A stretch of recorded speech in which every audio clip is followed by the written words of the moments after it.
ராமானுஜதயா பாத்திரம் ஞானவைராக்யபூஷணம் ஸ்ரீமத்வேங்கடநாதார்யம் வந்தே வேதாந்ததேசிகம். தஸ்மை ராமானுஜார்யாய நமः பரமயோகினே யः ஸ்ருதிஸ்மிருதிசூத்ராணாம் அந்தர்ஜ்வரமசீஷமத். கலயாமி கலித்வம்சம் கவிம் லோகதிவாகரம் யஸ்ய கோபிः பிரகாசாபிராவித்யம் நிஹதம் தமஹ.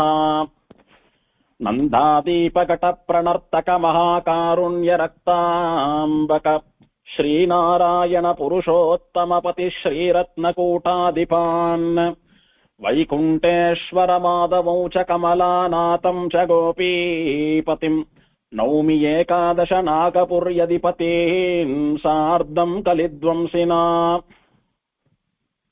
தூம்புடை பனைக்கை வேடம் துயர்கெடுத்தருளி மண்ணு காம்புடை குன்றமேந்தி கடுமழை காத்த எந்தை பூம்புணல் பொன்னி முற்றும் புகுந்து பொன்வரண்ட எங்கும் தேம்பொழில் கமழும் நாங்கூர் திருமணி கூடத்தானே. 108 திவ்யதேச வைபவங்கள்ல சோழ நாட்டு திருப்பதிகள்ல திருநாங்கூர் திருப்பதிகள் 11 இன்றைய தினம் திருமணிக்கூடம் என்கிற திவ்யதேசத்தினுடைய அனுபவம். இந்த திவ்யதேசத்தை ஆழ்வார் திருமணிக்கூடம் அப்படின்னு மங்களாசாசனம் பண்ணினார். ஜனங்களும் இன்னைக்கு பேச்சு வழக்குலையும் திருமணிக்கூடம்னு தான் சொல்றா. திருமணிக்கூடம் மணிக்கூடம்னு தான் சொல்றா. இந்த திவ்யதேசம் திருநாங்கூரிலிருந்து ஒரு கிலோமீட்டர் தூரத்திலே இருக்கக்கூடியதான திவ்யதேசம். நாங்கூர் கிராமத்திலிருந்து 1 கிலோமீட்டர்ல இருக்கக்கூடிய திவ்யதேசம். மணிக்கூடம் போன்ற அமைப்பிலே கட்டப்பட்ட கோயில், அதனாலே திருமணிக்கூடம்னு ஆழ்வார் மங்களாசாசனம் பண்ணினர். மணிக்கூடம் அப்படின்னா பொதுவா நம்ம தென்னாட்டு கோயில்களை போல எல்லாம் இல்லாம நம்ம ஆங்களை கட்டுற மாதிரி ரெக்டாங்குலரா ஒரு ரூம் மாதிரி ஃபார்ம் பண்ணி மேல ரூஃப விமானமாவோ கோபுரமாவோ இல்லாம டோமா தாஜ்மஹால் கோயில் அந்த மாதிரி டோமா கட்டக்கூடிய அமைப்புக்கு மணிக்கூட அமைப்பிலான கோயில் அப்படின்னு பெயர். அந்த மாதிரி இந்த கோவில் இருக்கிறபடினாலே ஆழ்வார் திருமணிக்கூடம் என்று இதற்கு மங்களாசாசனம் பண்ணினர். கோயில் இருக்கிற அமைப்பை வைத்து மணிக்கூடம் என்று இந்த திவ்யதேசத்திற்கு பெயர். ஏகாதச ருத்ராலுடைய கோபத்தை அடக்கி அவளுக்கு அனுகிரகம் பண்ணுவதற்காக வந்த 11 திவ்யதேசத்து எம்பெருமான்களிலே இந்த திருமணிக்கூடம் பெருமாள் காஞ்சிபுரத்திலிருந்து எழுந்தருளின தேவாதிராஜன், பேரருளாளன், வரதன், தேவப்பெருமாள். இந்த திவ்யதேசத்தினுடைய நாயக்கன் காஞ்சி வரதன். ஆகையினாலே இந்த எம்பெருமானை சேவித்தால் தேவராஜனை சேவித்த பலன் கிடைக்கிறதுன்னு ஸ்தல புராணம் சொல்றது. நமக்கு விசேஷமா வைகுண்ட ஏகாதசி அன்னைக்கு வைகுந்த விண்ணகரம் வைகுந்த பெருமாளுடைய அனுபவம் வாய்த்தது. நாமளாத பிளான் பண்ணலன்னாலும் பெருமாள் அன்னைக்கு நமக்கு அந்த அனுபவத்தை கொடுத்து நம்மளை எல்லாம் அனுகிரகம் பண்ணினான். அந்த மாதிரி தேவ பெருமாள் அதி ஆச்சரியமா சாம்பிரதாயக உற்சவமான வருஷத்துக்கு ஒரு நாள் கண்டருளுகிற அனுஷ்டான குல உற்சவத்தன்று அந்த தேவ பெருமாளுடைய அனுபவம் நமக்கெல்லாம் அகஸ்மாத்தாக எதிர்பாராமல் வாய்த்திருக்கிறது. அது அந்த எம்பெருமானுடைய அனுகிரகம்னு தான் சொல்லணும்.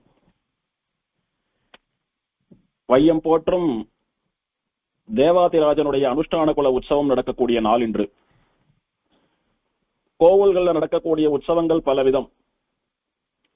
ஆகம ரீதியிலான உற்சவங்கள், அதெல்லாம் ஆகமத்திலே சொல்லப்பட்ட பிரம்மோற்சவம் என்ன, பவித்ரோற்சவம் என்ன, பல்லவ உற்சவம் என்ன, இதெல்லாம் ஆகம ரீதியான உற்சவங்கள். பகல் 10 ராப்பத்து, கலியன் வேடுபரி, நம்மாழ்வார் திருவடி தொழில், இதெல்லாம் சாம்பிரதாயகமான உற்சவங்கள். ஸ்ரீ வைஷ்ணவ சம்பிரதாயத்திலே எழுந்தருளி இருந்த ஆழ்வார் ஆச்சாரியர்களுக்காக எம்பெருமான் பண்ணிக்கொள்ளக்கூடிய உற்சவம். பண்டிகைகள்னு உண்டு, விரதங்கள்னு உண்டு. ஸ்ரீராமநவமி, ஸ்ரீ ஜெயந்தி, நிருசிம்ம ஜெயந்தி முதலான விரதங்கள் அதை உற்சவமா பண்றது உண்டு. இப்படி பலவிதமான உற்சவங்கள். சைத்தியோபசார உற்சவங்கள்னு பெயர். அதாவது நல்ல கோடை காலத்திலே பெருமாளுடைய திருமேனிக்கு உஷ்ணத்தை போக்கி குளிர்ச்சி ஏற்படுத்துவதற்காக பெருமாளுக்கு பண்ணக்கூடிய கோடை உற்சவம் என்ன, தவண உற்சவம் என்ன, பூச்சாத்து உற்சவம் என்ன, வசந்த உற்சவம் என்ன, எதெல்லாம் பெருமாளுக்கு நல்ல வெயில் காலத்துல திருமேனிக்கு குளிர்ச்சி ஏற்படுத்துறதோ, சீதத்தை ஏற்படுத்துறதோ, சீதளத்தை ஏற்படுத்துறதோ, அதுக்கெல்லாம் சைத்தியோற்சவங்கள்னு பெயர். இப்படி எம்பெருமானுக்கு நடக்கக்கூடிய உற்சவங்கள் பலவிதம்.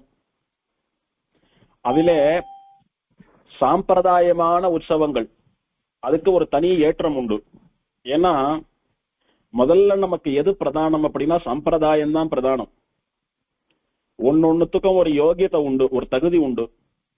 இப்ப புருஷாலா இருக்கிறவா வேத அத்தியனம் பண்ணணும்னா உபநயனம் ஆனா விட்டு தான் பண்ணலான்னு சொல்றா. ஸ்திரீகளா இருக்கிறவா பெருமாளுக்கு தலிகை எல்லாம் பண்ணணும்னா கல்யாணம் ஆனதுக்கு அப்புறம் தான் பண்ணணும்னு சொல்றா. புருஷாலே பெருமாளை தொட்டு கைங்கரியம் பண்ணணும்னா சமாசிரயணம் ஆனோன்னு சொல்றா. அந்த மாதிரி ஒன்னொன்னுத்துக்கு ஒரு தகுதி உண்டு. நம்ம எல்லாம் ஸ்ரீ வைஷ்ணவாலா பிறந்தாலும் கூட அந்தந்த வயசுல அந்தந்த தகுதி வந்தாவிட்டுதான் அதெல்லாம் பண்ண ஆரம்பிக்கிறோம், பண்ண முடியறது. ஆனா சம்பிரதாயம் என்பது என்னைக்கு நமக்கு புத்தி தெரியறதோ, என்னைக்கு வாயில பேச்சு வரதோ, அன்னையில இருந்தே நம்ம பெரியவா நமக்கு சொல்லிக் கொடுக்கக்கூடிய விஷயம்.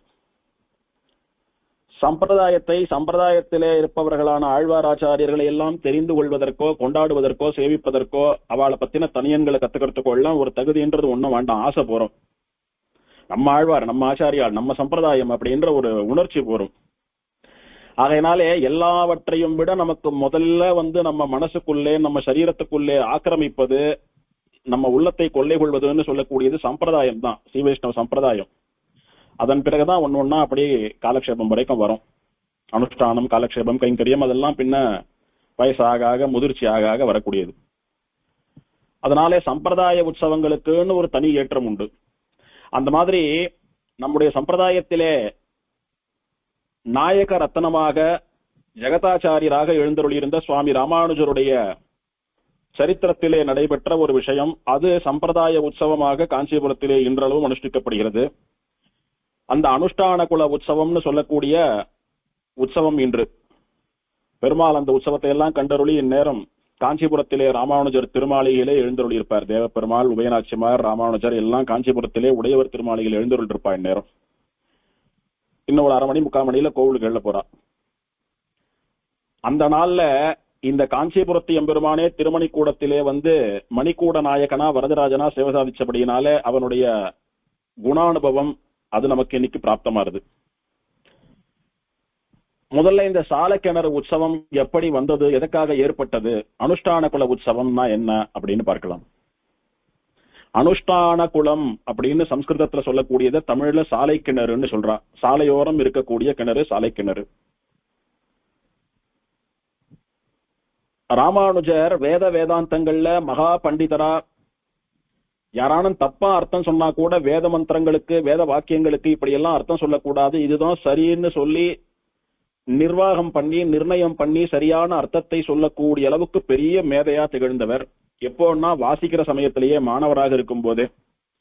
அப்படி அவர் வித்தியார்த்தியாக இருக்கும் போதே யாதவ பிரகாசர் சொன்ன தப்பான அர்த்தங்களை எல்லாம் கண்டித்து, சுவாமி இப்படி சொல்லக்கூடாது, இப்படி சொன்னா அபத்தமாகும், இந்த மந்திரத்துக்கு இப்படி அர்த்தம் சொன்னாதான் சரின்னுட்டு வாஸ்தவமான நிஜமான உண்மையான அர்த்தங்களை எல்லாம் சொன்னா. அவர் சொன்ன போது அங்க இருக்கிறவாளுக்கும் சரி, அந்த யாதவ பிரகாசருக்கும் சரி, இவர் மேல ஒரு அசூய, ஒரு பொறாமை வந்தது. அசல் யாதவ பிரகாசர் தன்னை அத்வைத்தின்னு சொல்லிண்டாரே ஒழிய அவரும் அத்வைத்தி கிடையாது. யாதவ பிரகாச மதம்ன்றதே ஒரு மதம். அது அத்வைதத்திலேருந்து கொஞ்சம் விலகி போகக்கூடிய மதம் அது.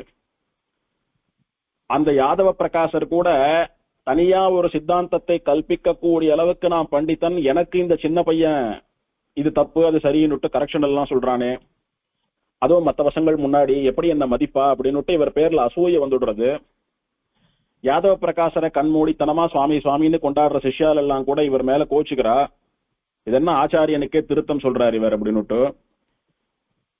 அவரை வளர விடக்கூடாது, அவரை கடிஞ்சுண்டு கோவிச்சுண்டு வெளியில் அனுப்பிட்டா கூட இன்னொரு பாடசாலைக்கு இன்னொரு சுவாமியன்ட்டு போவார், அங்க போய் வாசிப்பார். அவருக்கு என்னமோ காலக்ஷேபம் நடக்க போறது, அவர் என்னமோ வாசிக்க போறார், படிக்க போறார் மேல. ஆனா யாதவ பிரகாசர் இந்த மந்திரத்துக்கு இப்படி அர்த்தம் சொல்றார், அந்த சம்பிரதாயம் தப்புன்னு நாளைக்கு கண்டிப்பார் இல்லையோ.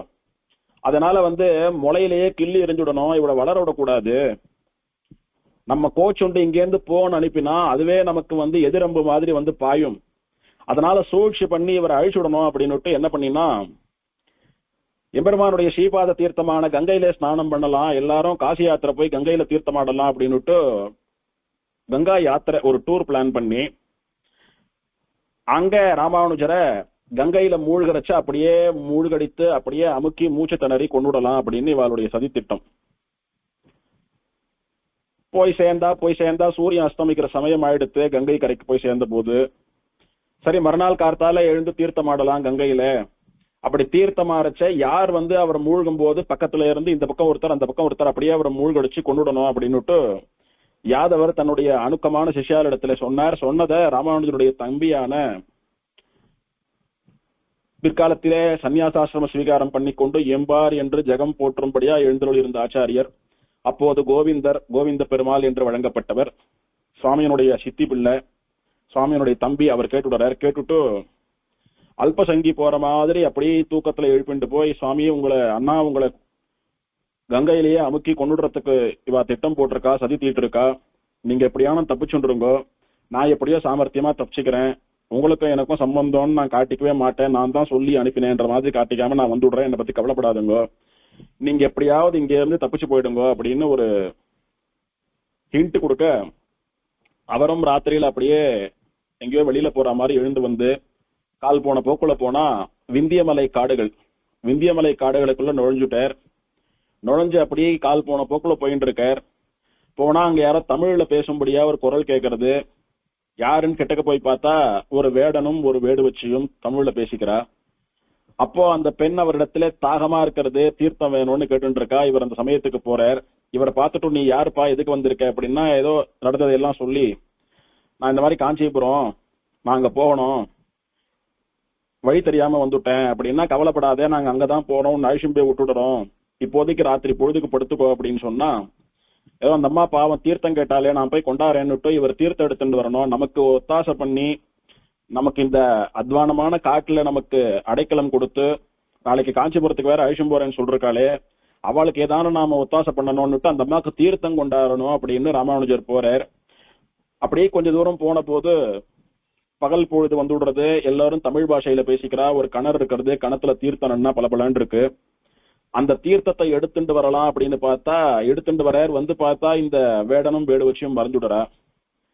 சரி வந்தவா எங்க போனான்னு தெரியல, குழம்பினார். சரி இது எந்த ஊர், எல்லாம் தமிழ்ல பேசிக்கிறீங்களே, எந்த ஊர் அப்படின்னா, சுவாமி புண்ணியகோட்டை விமானம் தெரியறது பாருங்க, இதுதான் காஞ்சிபுரம் அப்படின்னு சொன்ன உடனே, வந்தவா சாட்சாத் பெருமாளும் பிராட்டியும் தான், வரதனும் பெருந்தேவி தாயாரும் தான் வந்து நம்மளை காப்பாத்தினா. அவளாலதான் எங்கேயோ பல ஆயிரம் மைல்களுக்கு அந்த பக்கமா இருக்கக்கூடிய விந்தியமலை காடுகள்ல இருந்து காஞ்சிபுரத்துக்கு ஒரு ராத்திரியிலேயே வந்துட்டோம், எப்படி முடியும், அது அவளுடைய அனுகிரகம் தான், அவதான் நம்மளை காப்பாத்திருக்கா, ஆபத்துல காப்பாத்திருக்கா அப்படின்னுட்டு அவளுக்கு நன்றி தெரிவிக்கணும்னுட்டு பதறிடுச்சுண்டு கோவிலுக்கு வரார். வந்து திருக்கச்சி நம்பிகளிடத்திலே நடந்த விஷயத்த சொல்றார். சாட்சாத் வந்தது பெருந்தேவி தாயாரும் பேரருளாள பெருமாளும் தான். தாயாருக்கு அந்த தீர்த்தத்துல ரொம்ப ஆசைன்னு தெரியறது. அதனாலதான் தாயார் தீர்த்தம் வேணும்னு வாய் விட்டு கேட்டிருக்கா. நீங்க நேரா அந்த கணத்தாண்ட வந்திருக்கீங்க, அதனால கொஞ்ச நாளைக்கு பெருமாளுக்கும் தாயாருக்கும் அந்த தீர்த்தத்தை கொண்டாந்து சமர்ப்பிக்கிற கைங்கரியத்தை பண்ணிட்டு இருங்கோ அப்படின்னு திருக்கச்சி நம்பிகள் நியமிக்க, ராமானுஜர் சரின்னு விட்டு அந்த கைங்கரியத்தை தினமும் பண்ணிட்டு வரார். கார்த்தால மடியா தீர்த்தம் ஆடிட்டு போய் ஆச்சாரமா அந்த தீர்த்தத்தை தலைமையில எழுந்தருள பண்ணிட்டு வந்தாரானா, முதல் திருவாராதனம் விஸ்வரூபம் பெருமாளுக்கும் தாயாருக்கும் அந்த சாலக்கிணத்து தீர்த்தத்தினாலதான் நடந்துட்டு இருந்தது. இன்னைக்கும் அப்படிதான் நடக்கிறது. அதுக்குன்னு ஒரு சுவாமி, அவர் போய் தினம் நடந்தே போய் கார்த்தால சாலக்கிணத்து தீர்த்தத்தை தலையில ஒரு வெள்ளி குடத்துல எடுத்துட்டு நடந்தே வருவார்.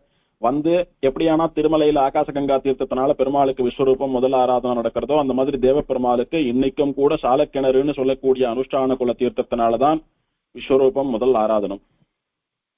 அப்படி ராமானுசர் எழுந்தருள பண்ணி கொண்டு வந்தார். காஞ்சிபுரத்துல இருக்கிற வரைக்கும், கடைசி வரைக்கும் எழுந்தருள பண்ணி கொண்டு வந்துட்டு இருந்தார், ஸ்ரீரங்கத்துக்கு புறப்படுற வரைக்கும். அது பின்னால வந்தவா அந்த கைங்கரியத்தை விடாம பண்ணிட்டு இருந்தா. இன்னைக்கும் நடக்கிறது. அதை கொண்டாடக்கூடிய விதத்திலே வருஷத்துல ஒரு நாள் உற்சவம் ஏற்படுத்தணும். ராமானுஜரிடத்திலே ஆசையா பெருமாளும் பிராட்டியும் இந்த தீர்த்தத்தை கேட்டு வாங்கி சாட்டது, பல நாள் அவர் கையால தீர்த்தத்தை வாங்கி திருவாராதனத்துக்கு பயன்படுத்தின்றது, எங்கேயோ ஆபத்துல இருந்த அவரை காப்பாத்தி அழிச்சுண்டு வந்தது, இது எல்லாத்தையும் கொண்டாடுகிற வகையிலே ஒரு உற்சவம் பண்ண வேணும்னு நம்ம பூர்வாச்சாரியர்கள்லாம் ஏற்பாடு பண்ணி இந்த உற்சவத்தை பண்றக்கா. இது எப்ப நடக்கிறது அப்படின்னா, அதேனோற்சவம் முடியணும். ராப்பத்து உற்சவம் முடிந்து 10ஆம் நாள் அன்னைக்கு நம்மாழ்வார் திருவடி தொழல் ஆகி பகல் 10 நாள், ராப்பத்து 10 நாள், 20 நாள் ஆயிடுறது. 21ஆம் நாள் அன்னைக்கு ஏற்பா சாத்துமறைன்னுட்டு ஏற்பா சேவித்து சாத்துமறை பண்றா. 22ஆம் நாள் அன்னைக்கு தேசிக பிரபந்த சாத்துமறைன்னுட்டு தேசிக சம்பிரதாய கோவில்கள் எல்லாம் தேசிக பிரபந்தம் சேவிக்கப்படுகிற நாள். அன்னைக்கு பெருமாள் சுமார் ஒரு 11 மணிக்கு 10:45 மணிக்கு அந்த மாதிரி மேனா பெட்டின்னு சொல்லக்கூடிய மூடு பல்லக்கு, அதாவது பல்லக்கு கண்ணாடி கதவு போட்டிருக்கோம், கதவை சாத்தின் ரூபா, பெருமாளை கண்ணாடியில சேவிக்கலாம். பெருமாளுக்கு எதிர்பக்கத்திலே ஸ்ரீதேவி பூமிதேவி உபயநாச்சிமார் எழுதிருப்பா. அந்த மாதிரி இருக்கக்கூடிய பல்லக்குக்கு மேனா பெட்டி மேனா பல்லக்குன்னு பெயர். அதுல பெருமாளை எழுந்தருளை பண்ணிண்டு பெருமாளுக்கு பின்னால அணு யாத்திரையா ராமானுஜர் கையை கூப்பிண்டு அஞ்சலி அஸ்தத்தோடு எழுந்தருள்றார். எழுந்தருளி தேவப்பெருமாள் சன்னதியிலிருந்து ஒரு 4 கிலோமீட்டர் கிட்டக்க இருக்கக்கூடியதான அந்த அனுஷ்டான புலம்னு சொல்லக்கூடிய சாலை கிணற்றுக்கு பெருமாள் எழுந்தருள்றார். எழுந்தருளி அது பக்கத்துல ஒரு கருங்கல் மண்டபம் இருக்கிறது. அந்த மண்டபத்துல தேவப்பெருமாள் உபயநாச்சிமாரோட எழுந்தருளி திருமஞ்சனத்துக்கு சித்தமா காத்துருப்பார். ராமானுஜர் போய் தீர்த்தத்தை எடுத்துட்டு வருவார். அதாவது காஞ்சிபுரத்திலே லட்சுமி குமார தாததேசிகன் சொல்லக்கூடிய ஆச்சாரியர் தர்மகர்த்தாவாயிருந்து தேவப்பெருமாளுக்கு கைங்கரியங்கள்லாம் பண்ணின சுவாமி, அவளுக்கு தான் முதல் தீர்த்தம். அவர் தான் காஞ்சிபுரத்திலே வாகன மண்டபத்திலே தேசிகன் சன்னதிக்குள்ளே இருக்கக்கூடிய தாத்ததேசிகன் என்றும் லட்சுமி குமார தாத்ததேசிகன் என்றும் சொல்லக்கூடிய சுவாமி. அவருடைய தேவிகள் கமலாமங்கார்னுட்டு அவளும் பக்கத்துல இருக்கா. ஆழ்வார்கள் எப்படி குமுதவல்லி நாச்சியாரும் திருமங்கை மன்னனும் தம்பதிகளா இருக்காளோ அந்த மாதிரி ஆச்சாரியால கமலாமங்காரும் லட்சுமி குமார தாத்ததேசிகனும் தம்பதிகளா சேவை சாதிக்கக்கூடிய ஒரு ஆச்சரியமான காட்சி. அந்த சுவாமியினுடைய வம்சத்தை சேர்ந்த இப்போது இருக்கக்கூடிய தாத்தாச்சாரிய சுவாமிகள், அதுல யார் பெரியவாளா இருக்காளோ அவ தலையில இந்த தீர்த்தத்தை ராமானுஜர் சார்பில் எடுத்துட்டு ராமானுஜருக்கு முன்னால வருவா. அப்படின்னா ராமானுஜர் தீர்த்தம் எடுத்துட்டு வரதா கணக்கு. வந்து தேவப்பெருமாளுக்கு அந்த தீர்த்தத்தால திருமஞ்சனம் ஆகும். இதுல விசேஷம் என்னன்னா, வருஷத்துல 365 நாளும் கார்த்தால முதல் ஆராதனம் விஸ்வரூபம் இந்த தீர்த்தத்தை கொண்டு, அதுக்காக ஒரு குடம் போறது. இன்னைக்கு ஒரு நாள் தேவப்பெருமாளுக்கு திருமஞ்சனம் திருவாராதனம் எல்லாம் மொத்தமே இந்த தீர்த்தத்தால தான். திருமஞ்சனத்துக்கு எத்தனை தீர்த்தம் வேணுமோ அத்தனை தீர்த்தம், 2 அண்டாவோ 3 அண்டாவோ அவ்வளவு தீர்த்தத்தையும் அந்த கணத்துல இருந்து சேர்ந்துதான் கூட்டுவா. அங்க இருந்து பெருமாள் கோவிலுக்கு கிளம்பி வர வரைக்கும் அந்த தீர்த்தத்தால தான் திருவாராதனை. இன்னைக்கு கோவில்ல இருந்து ஆச்சரியமா தலிகை வரும். தலிகை எல்லாம் நைவேத்தியமாகி அம்சையாகி விநியோகமாகி தீர்த்த சட்டாரி கோஷ்டி எல்லாம் ஆகி பெருமாள் போறச்ச சவாரி பாகைன்னு சொல்லக்கூடிய, அந்த காலத்துல வண்டியில எல்லாம் உட்கார்ந்துட்டு போனாலான்னா தலைக்கு வந்து ஒரு சவாரி பாகைன்னுட்டு பாகை போல கட்டிப்பா, தலைப்பாகையாட்டமா. அது ஒரு கௌரவம், ஒரு கம்பீரம். அது அந்த மாதிரி பெருமாள் அந்த ட்ரெடிஷனல் அட்டையர்ல சவாரி பாகைன்னுட்டு தலைக்கு பாகையை கட்டிண்டு அழகா வைர கடுக்கன் எல்லாம் போட்டுண்டு உபயநாச்சிமாரை பார்த்துட்டு எம்பெருமான் அழகா அப்படி வேடிக்கை பார்த்துட்டு உல்லாசமா எழுந்துருள்வர் பல்லக்கில கர்த்தால. இவாளை பின்தொடர்ந்து ராமானுஜர் எழுந்துருள்வர். அங்க போய் திருமஞ்சனம் எல்லாம் ஆகி திரும்ப வரச்ச ராமானுஜர் எப்படி போனாரோ அப்படியே தான் திரும்பி வருவார். அதே கூப்பிய கைகளோட அப்படியே தான் வருவார். பெருமாளும் உபயநாச்சிமாரும் பல்லக்கில எதிரெதிர இருந்தவா. தோழிக்கிணியான்னு சொல்லக்கூடிய கேடயத்திலே பெருமாள் பக்கத்துல உபயநாச்சிமார்னு 3 பேரும் ஒன்னா எழுந்தருளி பெருமாள் வரச்ச வேடன் திருக்கோலத்திலே எழுந்தருள்வர். ராமானுஜரை கங்கை கரையிலிருந்து அவ அழிச்சுடனோன்ற சதியிலிருந்து காப்பாத்தி விந்தியமலை காடுகள்ல இருந்து அவரை எல்லா ஆபத்துகளில இருந்தும் காப்பாத்தி காஞ்சிபுரத்துக்கு அழிச்சுட்டு வந்த பெருமாள் வேடனா வந்து ரட்சித்த பெருமாள் ஆனபடியினாலே அந்த வேடன் திருக்கோலத்திலே பெருமாள் இன்று எழுந்தருள்வர். தலைக்கு வேடனை போல பாக கட்டிண்டு வில்லு அம்பெல்லாம் வச்சுண்டு அம்பரா துணி எல்லாம் மாட்டிண்டு ஆச்சரியமா வேடுவனா பெருமாள் எழுந்தருள்வர். பக்கத்துல உபயநாச்சிமார் எழுந்தருள்ருப்பா. சுவாமி ராமானுஜர் அவளை பின்தொடர்ந்து வருவார். வரச்ச தூப்புள் சுவாமி தேசிகன் சன்னதி வழியா வருவா. அவ எழுந்தருள்றதுக்கு ஒரு 15-20 நிமிஷத்துக்கு முன்னாலேயே சுவாமி தேசிகன் பூர்ண கும்பத்தை கையில ஏந்திண்டு கோவில் வாசல்ல ஆச்சரியமா இருக்கிறதுலயே வசந்த பட்டு வஸ்திரம் வசந்த திருவாபரணங்களை எல்லாம் சாத்திண்டு ஒரு அழகான கல்யாண பொண்ணை போல தன்னை அலங்காரம் பண்ணிண்டு தன்னுடைய ஆச்சாரியரான ராமானுஜரையும் தன்னுடைய பிராண நாதனான தேவப்பெருமாளையும் வரவேற்கணும்ன்றதுக்காக சுவாமி தேசிகன் காத்துருப்பார். அப்போ தேவப்பெருமாள் வந்து தேசிகன் சன்னதியை பார்த்தா மாதிரி திரும்பி நிப்பர் உபயநாச்சிமாரோடு கூட. ராமானுஜர் ஒரு பக்கம், அதாவது தேவப்பெருமாளுக்கு வலது பக்கத்துல நிப்பர். தேசிகன் தேவப்பெருமாளை மங்களாசாசனம் பண்ணுவது போல அவருக்கு நேரெதிர நிப்பர், எதிர் சேவையா நிப்பர். அப்போ இதே தாத்தாச்சாரிய சுவாமிகள் அதுல இருக்கக்கூடிய பெரியவா கையில பூர்ண கும்பத்தை ஏந்திண்டு தேசிகன் சார்பில ராமானுஜரையும் தேவப்பெருமாள் உபயநாச்சிமாரையும் தூப்புள் சன்னதிக்கு வரவேற்கும் விதமாக தர்சன தாம்பூலம் அப்படின்னுட்டு வேத மந்திர ஸ்வஸ்தி வாசனம் எல்லாம் கணக்க ஒசத்த குரல்ல ஆச்சரியமா கோஷ்டியா வேத மந்திரம் சேவித்து பெருமாளை ஆஹ்வானம் பண்ணி ஒரு பெரிய வெள்ளி தட்டுல நல்ல பட்டு வஸ்திரம், பெருமாளுக்கு ஒரு பட்டு வேஷ்டி, 2 நாச்சியாருக்கு 2 பட்டு பாவாடை, ராமானுஜருக்கு பட்டு காஷாயம், இந்த மாதிரி புது பட்டு வேஷ்டி எல்லாம் சமர்ப்பித்து 2 தேங்காய் வெத்தலைப்பாக்கு, வாழைப்பழம், புஷ்பம் அதெல்லாம் கொண்டு பெருமாளுக்கு உபச்சாரம் போல சமர்ப்பித்தா இது எல்லாத்தையும் கொண்டு வாங்கி பெருமாள் திருவடியில் அப்படியே சமர்ப்பிச்சுட்டு ராமானுஜர் தேசிகன் சமர்ப்பித்த உபகாரங்களை எல்லாம் பெருமாள் ஏத்துண்டார் அப்படின்றதுக்கு அடையாளமா இது எல்லாத்தையும் வாங்கி அவருடைய திருவடியில சமர்ப்பிச்சுட்டு தேவப்பெருமாளும் ராமானுஜரும் தூப்புள் தேசிகன் சன்னதியில உள்ள எழுந்தருளுவா. அங்க ஆச்சரியமா இன்னைக்கு புஷ்ப பந்தல் எல்லாம் போட்டு வச்சு தேவப்பெருமாள் எழுந்தருள்றதுக்கு திருமஞ்சன வேதிக்கை எல்லாம் ஏல பண்ணி வச்சிருப்பா. அந்த தோழிக்கினியானோடு கூட தேவப்பெருமாள் அந்த திருமஞ்சன வேதிக்கையில எழுந்தருளிடுவர். பெருமாளுக்கு இடதுபுறத்திலே ராமானுஜர் எழுந்தருளியிருப்பார். வலதுபுறத்துலதான் பெருமாளுக்கு ஆராதகா நிக்கணும். பெருமாளை யார் ஆராதனம் பண்றாளோ அவ பெருமாளுக்கு வலதுபுறத்துல இருந்துதான் பண்ணணும். ஆகையினால தேவப்பெருமாளையும் ராமானுஜரையும் ரெண்டு பேரும் சேர்த்து ஆராதனம் பண்ணக்கூடிய ஆராதகர் தேசிகனானபடியினாலே அவர் வலதுபுறத்தில் எழுந்தருளியிருப்பார். இப்படி தேவப்பெருமாள் என்ன, ராமானுஜர் என்ன, தேசிகன் என்ன, மூன்று சிங்கங்களுடைய சேர்த்தி சேவை என்று அதி ஆச்சரியமா விசேஷமான தலிகை பக்ஷணங்கள்லாம் நிறைய பண்றப்பா. ஒரு இலைய கையில கொடுத்துட்டாலானா விநியோகம் வாங்கி முடிக்கிறதுக்கு 1/2 மணி நேரம் ஆகும். கிட்டத்தட்ட 12 இருந்து 15, 16 வஸ்துக்கள் விநியோகம் ஆகும். அதுல கோஷ்டிக்கு ஒரு மாதிரி, மத்தவாளுக்கு ஒரு மாதிரிலாம் கிடையவே கிடையாது. அங்க மட்டும் முதல்ல தீர்த்தக்கார சுவாமி இலையில என்ன விழுறதோ அதுதான் கடைசியில ரோட்ல நிக்கிறவா வரைக்கும் விடும். ஸ்வீட்டுன்னா எல்லாருக்கும் ஒரு ஸ்வீட்டு, பாதுஷான்னா எல்லாருக்கும் ஒரு பாதுஷா.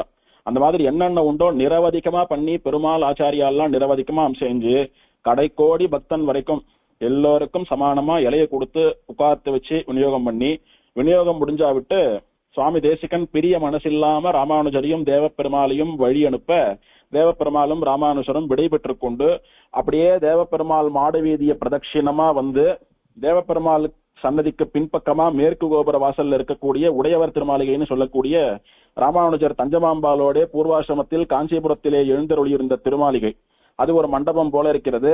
அந்த மண்டபத்துக்கு தேவப்பெருமாளும் ராமானுஜரும் எழுந்தருளி அங்க விசேஷமா கோஷ்டி, பலிகம்ச, விநியோகம், தீர்த்த சட்டாரி எல்லாம் ஆகி அப்படியே மாடவீதி பிரதட்சணமா போய் பெருமாள் சன்னதிக்கு போவர். பெருமாள் மலை ஏறும் போது 10 படின்னு ஒரு படி உண்டு. தன்வந்திரி சன்னதிக்கு பக்கத்துல ஒரு 10 படி இருக்கும். அந்த படியை ஏறி திரும்ப படியை ஏறி தான் மலைக்கு போகணும். அது 10 படின்னு பேர் இருக்கு. ஆழ்வாராச்சாரியால் திருநக்ஷத்திரம் இந்த மாதிரி முக்கியமான உற்சவ சமயங்கள்ல எல்லாம் இந்த ஆழ்வாரோ ஆச்சாரியனோ பெருமாளை வழி அனுப்புறதுக்காக மலை அடிவாரத்து வரைக்கும் வருவா. வரும்போது அந்த 10 படின்னு சொல்லக்கூடிய இடத்துல பெருமாள் நின்றுண்டு இந்த ஆழ்வாராச்சாரியாளுக்கு கடைசியா ஒரு முறை பரிவட்டம் கட்டி மாலை போட்டு ஷடாரி சாய்ப்பர். அதுக்கு 10 படி மரியாதைன்னு பேரு. 10 படி மரியாதை ஆயிடுத்துன்னா ஆழ்வாரோ இல்ல ஆச்சாரியனோ பெருமாளை பிரிய மனசு இல்லாம கனத்த இதயத்தோட அவ சன்னதிக்கு திரும்பி போயிடுறா. பெருமாள் வேகமா மலைக்கு எழுந்தருளி சயனிச்சுப்பார்னு அர்த்தம். அந்த மாதிரி 10 படி மரியாதை வரைக்கும் ஆகி ராமானுஜர் அவர் சன்னதிக்கு வந்துடுவார். பெருமாள் மலைக்கு போய் எழுந்தருளிடுவார். இது ஆச்சரியமா வருஷத்துக்கு ஒரு நாள் நடக்கக்கூடிய அனுஷ்டான குல உற்சவம் என்கிற சாலை கிணற்று உற்சவம். அனுஷ்டான குலம் அப்படின்னா எம்பெருமானுடைய அனுஷ்டானத்துக்கு பயன்படக்கூடிய தீர்த்தம் இருக்கக்கூடிய குளம், கிணறு, அது அனுஷ்டான குலம். தமிழ்ல சாலை கிணறு. அப்படியே கண்ணு தெரியாத ஒரு காட்டுல வந்துட்டு இருந்தார். திடீர்னு பார்த்தா சாலை தெரியுது. சாலை தெரிந்த போதே ஒரு தைரியம் வந்துடுத்து. ஆகா, காட்டுல இருந்து நல்லபடியா ஊருக்கு வந்துட்டோம், இனிமேல் இந்த பாதையை பிடிச்சுட்டு போக வேண்டிய இடத்துக்கு போயிடலாம் அப்படின்னுட்டு. அதனால சாலை கிணறுன்னு பெயர் வந்ததற்கு காரணம் சாலையோரம் இருக்கக்கூடிய கிணறு என்பதனாலே. இது ராமானுஜர் தேவப்பெருமாளுக்கு சால கிணத்து தீர்த்தத்தை கொண்டாந்து சமர்ப்பிச்ச சரித்திரம். இதை சுவாமி தேசிகன் யதிராஜ சப்தத்திலே ஆச்சரியமா ஒரு ஸ்லோகமாக அமைக்கிறார். என்ன சாதிக்கிறார் சுவாமி தேசிகன் யதிராஜ சப்தத்திலே? வந்தேதம் யமினாம் துரந்தரவஹம் மானாந்தகாரத்ருஹா பந்தானம் பரிபந்தினாம் நிஜதுருஷா ருந்தானமிந்தானயா தத்தம் ஏன தயாசுதாம்புநிதினா பீத்வா விசுத்தம் பயः காலேன கரிசைல கிருஷ்ண ஜலதः காங்க்ஷாதிகம் வருஷதி அப்படின்னு ஆச்சரியமான 72வது ஸ்லோகம் யதிராஜ சப்தத்தில.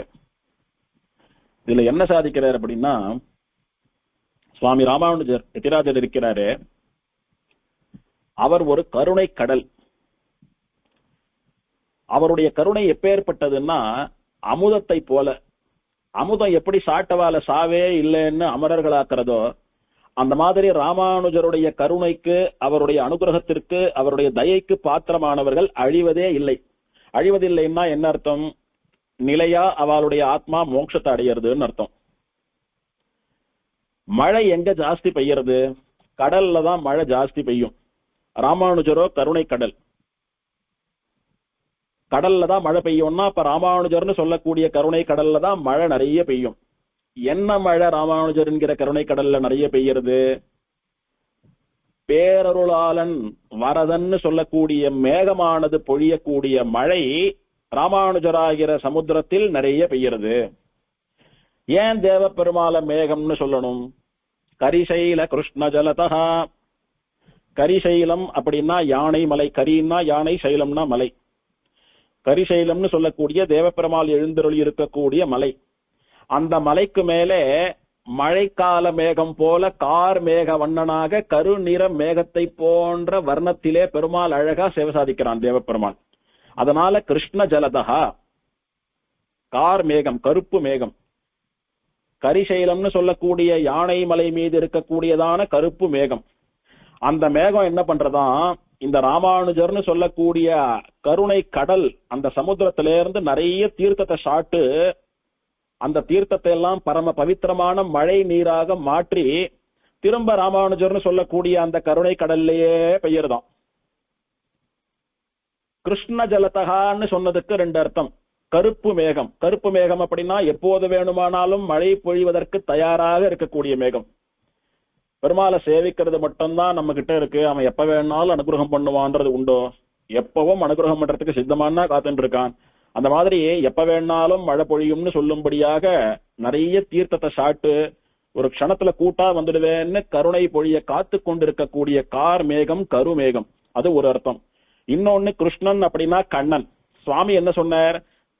கருடனுருவாம் மறையின் பொருளாம் கண்ணன் கரிகிரி மேல் நின்று அனைத்தும் காக்கின்றானே அப்படின்னுட்டு, கிரின்னாலும் சைலம்னாலும் மலைன்னு தான் அர்த்தம். கரிசைலம் அப்படின்னாலும் கரிகிரின்னாலும் ஒண்ணுதான். கிருஷ்ணன் அப்படின்ற சம்ஸ்கிருத பதத்திற்கு பதிலா கண்ணன் அப்படின்னு தமிழ் பதம் போடுறாரு சுவாமி. இப்போ காஞ்சிபுரத்திலே கரிகிரின்னு சொல்லக்கூடிய மலை மீது எழுந்தருளி இருக்கக்கூடிய பெருமாள் அந்த தெய்வம் யாருன்னா சாட்சாத் கண்ணன், கிருஷ்ணன் அப்படின்னு சாதிக்கிறார். அதனால வரதனை கண்ணனா அனுபவிக்கிறார் சுவாமி. அப்படி காஞ்சிபுரத்திலே கரிசைலம்னு சொல்லக்கூடிய மலைக்கு மேல இருக்கக்கூடிய கருமேகமான கிருஷ்ணன் தேவப்பெருமாள் ராமானுஜராகிற கருணை கடலிடத்திலிருந்து நிறைய தீர்த்தத்தை வாங்கி சாட்டு தான் வாங்கி சாட்டதை விட இன்னும் பவித்திரமான மழை நீரா மாத்தி திரும்ப அந்த சமுத்திரத்திலேயே நிறைய பொய்யிருதான். என்ன நடக்கிறது இங்க? சமுத்திரத்திலிருந்து மேகம் தீர்த்தத்தை உறிஞ்சுண்டு திரும்ப மழையா பொழியுறது, திரும்ப சமுத்திரத்திலேயே நிறைய பொய்யுறது. இதை நம்ம நன்னா பார்த்துட்டு இருக்கோம், இன்னைக்கும் நடக்கிறது. தேவப்பெருமாள் மேகம்னு சொன்னது சரி, கார் மேகம்னு சொன்னது சரி, கண்ணன்னு சொன்னது சரி, இவரை கருணை கடல்னு சொன்னது சரி. இவரேண்டு இருந்து எப்ப தீர்த்தம் சாட்டான்னா, இவர் வாழ்நாள்ல எத்தனை நாள் சாலை கிணற்று தீர்த்தத்தை கொண்டாந்து சமர்ப்பித்தாரோ அதெல்லாம் வாங்கி சாட்டவன் தானே பெருமாள் இவர் கையாலே. அந்த பெருந்தேவி தாயாரும் பேரருளாள பெருமாளும் எத்தனை நாள் இவர் கையால சாலை கிணத்து தீர்த்தத்தை வாங்கி சாட்டிருப்பா. அப்படி அந்த மலை மேல இருக்கக்கூடிய மேகங்கள் என்ன பண்ணும்? ஈரப்பதத்தை, காத்துல இருக்கக்கூடிய ஈரப்பதத்தெல்லாம் நன்னா உறிஞ்சுண்டு மலை மேல இருக்கக்கூடிய மேகங்கள் சதா மழையை பொழியும். இந்த அனுபவத்தை, இந்த அதிசயத்தை திருப்பதியில் அனுபவிக்கலாம். கீழே திருப்பதியில மழையே இருக்காது. பெருமாளை சேவிக்கணும்னு மலைக்கு போனா பாதையெல்லாம் நனைஞ்சிருக்கும், மேல போய் பார்த்தா ஜலம் தேங்கி நிற்கும், கேட்டா ராத்திரி மழை பெஞ்சதுன்னுவா. ஆனா கீழே நன்னா வறண்டு இருக்கும். மழை எங்க போச்சுன்னு தெரியாதபடிக்கு மலையே கண்ணுக்கு படாது, வெறும் மேகங்களால மறைத்து கொண்டிருக்கும், பனி மறைச்சுட்டு இருக்கும் மலைய. அந்த ஈரப்பதமெல்லாம் சேர்ந்து மழையா பொழியும். அப்படி சாதாரணமான பூமியை விட மலையில நிறைய மழை உண்டு, காரணம் மேகங்கள் இருக்கிறபடினாலே. அந்த மாதிரி இந்த கரிசைலம்னு சொல்லக்கூடிய காஞ்சிபுரம் மலை மேல இருக்கக்கூடிய மழை மேகம் தேவப்பெருமாள் இருக்கிறானே, அவன் மலை மீது இருக்கக்கூடிய மேகமானபடினாலே மற்ற மேகத்தை காட்டிலும் இன்னும் நன்னா மழை பொழியறான், நிறைய ஜல சமிருத்தியா மழை பெய்யுறது. எங்க இருந்து தீர்த்தத்தை வாங்கி சாட்டான்? இந்த ராமானுஜர்னு சொல்லக்கூடிய கருணை கடலின் கையால வாங்கி சாட்ட தீர்த்தம். அது எப்பேற்பட்ட தீர்த்தம் தெரியுமோ? தத்தம் ஏன தயா சுதாம்பு நிதினா பீத்வா விசுத்தம் பயஹ. இந்த கருணை கடலான ராமானுஜர் யதிராஜர் இருக்கிறாரே, அவர் சுத்தமான பாலுக்கு சமானமான தீர்த்தத்தை கொண்டாந்து கொடுத்தார். அதை வாங்கி பருகியது இந்த கிருஷ்ணமேகம். பயஹா, பயசு அப்படின்னா பால். விசுத்தம் பயஹா, ரொம்பவும் தூய்மையான கலப்படமில்லாத பவித்திரமான பால் இருக்கிறது. அதற்கு சமானமான தீர்த்தம் அந்த சாலக்கிணற்று தீர்த்தம். அதனாலதான் பெருந்தேவி தாயார் அந்த தீர்த்தத்தை ஆசைப்பட்டு கேட்டா. அந்த தீர்த்தத்தை எல்லாம் வாங்கி சாட்டு நன்னா கருகருன்னு அப்படி கொழுத்து போய் அதை காட்டிலும் வசந்த மழை நீராக தேவப்பெருமாள்னு சொல்லக்கூடிய கார்மேகம் அந்த ராமானுஜரிடத்திலே பெய்கிறது. இதனால யாருக்கு என்ன லாபம் சுவாமி? யாரெல்லாம் அடியேன் ராமானுஜதாசன் இந்த ராமானுஜரை ஆசிரியித்த அவருடைய சிஷ்ய பரம்பரையிலே வந்த ஆச்சாரியர்கள் திருவடிகளை பற்றி சரணாகதி பண்ணிய சிஷ்யால் வைஷ்ணவால் பாகவதால் யாரெல்லாம் இருக்கோமோ அவளுக்கெல்லாம் இந்த ராமானுஜர்னு சொல்லக்கூடிய கருணை கடல் அதனிடத்துல இருக்கக்கூடியதான உத்தமமான தீர்த்தத்தை நமக்கெல்லாம் கூட வர்ஷித்து நம்மை அந்த கார்மேகமான கண்ணனான தேவப்பெருமாளுடைய திருவடிகளை சென்று அடையும் வரைக்கும் அனுகிரகம் பண்ணுகிறது. நம்முடைய பாவங்களை போக்குறது மட்டும் இல்ல, ராமானுஜருடைய அனுகிரகம் ஏற்பட்டுடுத்து கெட்ட புத்தி போயிடுறது, பாவம் போயிடுறது, அது மட்டும் இல்ல, எம்பெருமானுக்கு கைங்கரியம் பண்ண வேண்டும் என்ற எண்ணம் வருகிறது, பக்தி வளர்கிறது, ஞானம் வளர்கிறது, வைராக்கியம் வளர்கிறது, கெட்ட குணங்கள்லாம் போயிடுறது. இதெல்லாம் போராதுன்னா ராமானுஜர் ஒன்னும் அவருடைய அனுகிரகம் விசேஷமா ஏதானும் பண்ணணுமே, அந்த தேவப்பெருமானுடைய திருவடிகளையே நமக்கு தருகிறது. யாரால நமக்கு மோட்சம்? எம்பெருமானார் என்ற ஒரு ஆச்சாரியர் எழுந்தருளி இருந்து அவர் சரணாகத்தின்னு சொல்லக்கூடிய சம்பிரதாயத்தை கத்தியத்தின் மூலமாக பரப்பி வேதாந்த சம்பிரதாயத்தை லோகத்திலே பரப்பி இல்லாவிட்டால் நமக்கெல்லாம் சரணாகத்தின்னு சொல்லக்கூடிய உபாயம் கைவந்திருக்குமா? அதனாலே எம்பெருமானுடைய திருவடிகளை அடைகிற வரைக்கும் இந்த ராமானுஜர்னு சொல்லக்கூடிய கருணை கடல் நமக்கு அருள் புரிகிறது. அதற்கு காரணம் தேவப்பெருமாள்னு சொல்லக்கூடிய கார்மேகம், அதற்கு காரணம் இதே ராமானுஜர் கொடுத்த சாலை கிணற்று தீர்த்தம். அத்தனை உத்தமமான பவித்திரமான தீர்த்தம். அந்த தீர்த்தத்துல பெருமாளுக்கும் தாயாருக்கும் இன்னைக்கும் ஆசை விடல. அதனாலதான் வருஷா வருஷம் இப்பவும் போய் அதுல தீர்த்தம் ஆட்டிட்டு அந்த தீர்த்தத்தை சாட்டு நமக்கெல்லாம் அனுகிரகம் பண்ணிட்டு இருக்கா. அப்படி உத்தமமான சாலக்கிணற்று உற்சவம் நடக்கிற இன்று அதே தேவப்பெருமாளை திருமணிக்கூடம் என்கிற திவ்யதேசத்திலே மணிக்கூட நாயகனாக அனுபவிக்க போகிறோம். படம் ரொம்ப கிடைக்கல, 2 படம் ஷேர் பண்றேன் அடியன். மூலவருக்கு மணிக்கூட நாயகன் அப்படின்னு திருநாமம். உற்சவர் வரதராஜ பெருமாள். மூலவரும் உற்சவரும் வித்தியாசம் இல்லாமல் ஒரே மாதிரி உபயநாச்சிமாரோட நின்ற திருக்கோலத்திலே சேவை சாதிக்க கூடியவா. மூலவர் வரதராஜ பெருமாள்னு சொல்லக்கூடிய மணிக்கூட நாயகன் கிழக்கு நோக்கி நின்ற திருக்கோலம். இந்த எம்பெருமான் வரதன்ல என்ன வரதன் அப்படின்னா கஜேந்திர வரதனிவன். எப்படின்னா தூம்புடைப்பனை கைவேழம் துயர் கெடுத்தருளி அப்படின்னு திருமங்கையாழ்வார் மங்களாசாசனம் பண்ணினபடிக்கு வேளம் யானையினுடைய துயரத்தை கெடுத்து அதற்கு அனுகிரகம் பண்ணின கஜேந்திர வரதனிவன். கஜேந்திராழ்வான் முதலையனுடைய வாயிலே தன்னுடைய காலை விட்டு அகப்பட்டு ரத்தம் துடிக்க பல நாள் அவதிப்பட்டு கொண்டு ஏ ஆதி மூலமே ஏ பரம்பொருளே என்னை காப்பாற்று என்று அபயக்குரல் கொடுத்த போது பிரம்மாவென்ன இந்திரன் என்ன ருத்ரன் என்ன இவாள்லாம் ஆதி மூலமேன்னு கூட்டியே எங்களால வர முடியாதேன்னு வெக்கப்பட்டு ஒதுங்கி நிற்க நான் தான் ஆதி மூலம் நான் தான் பரம்பொருள் என்று நிரூபிக்குமாறு கருடாழ்வான கூட தூக்கி தோளில போட்டு அரைகுலைய தலைகுலைய வேக வேகமா ஓடி அந்த முதலைய சம்ஹாரம் பண்ணி இந்த கஜேந்திராழ்வானை ரட்சித்து அவனுக்கு தேவையான அனுகிரகத்தை பண்ணி வரம் கொடுத்தானே அவன்தானே வரதன். வரம் ததாதி இது வரதா. கேட்கும் வரமெல்லாம் கொடுப்பவன் எவனோ அவன் வரதன். அப்படி கஜேந்திரனுக்கு வரம் கொடுத்தவன் கஜேந்திர வரதன். இந்த பதிகத்திலே முதல் பாசுரத்திலே முதல் வரியிலேயே வேழம் துயர் கெடுத்தருளின்னு கஜேந்திரனுக்கு அனுகிரகம் பண்ணின வரதன் கஜேந்திர வரதன் தெரிவிக்கிறார். அதனால இந்த எம்பெருமான் கஜேந்திர வரதன். இப்படி ஆச்சரியமா உபயநாச்சிமாரோடைய கூட சேர்ந்து எழுந்தருள் இருக்கக்கூடிய பெருமாள். தாயார் தனிக்கோயில் நாச்சியார் எல்லாம் கிடையாது, ஸ்ரீதேவி பூமிதேவி மட்டும்தான். ஆனா ஆழ்வார் பாட்டுல திருமாமகள் நாச்சியார்னு சொல்றார். அது ஸ்ரீதேவிக்குடைய திருநாமம் அப்படின்னு அனுபவத்துக்காக வைத்துக் கொள்ள வேண்டியது. விமானம் பிரசன்ன விமானம் அல்லது கனக விமானம், பொன்மயமான விமானம் அல்லது நல்ல மலர்ச்சியாக பார்த்தாலே பிரகாசமாக மிளிரக்கூடிய விமானம்.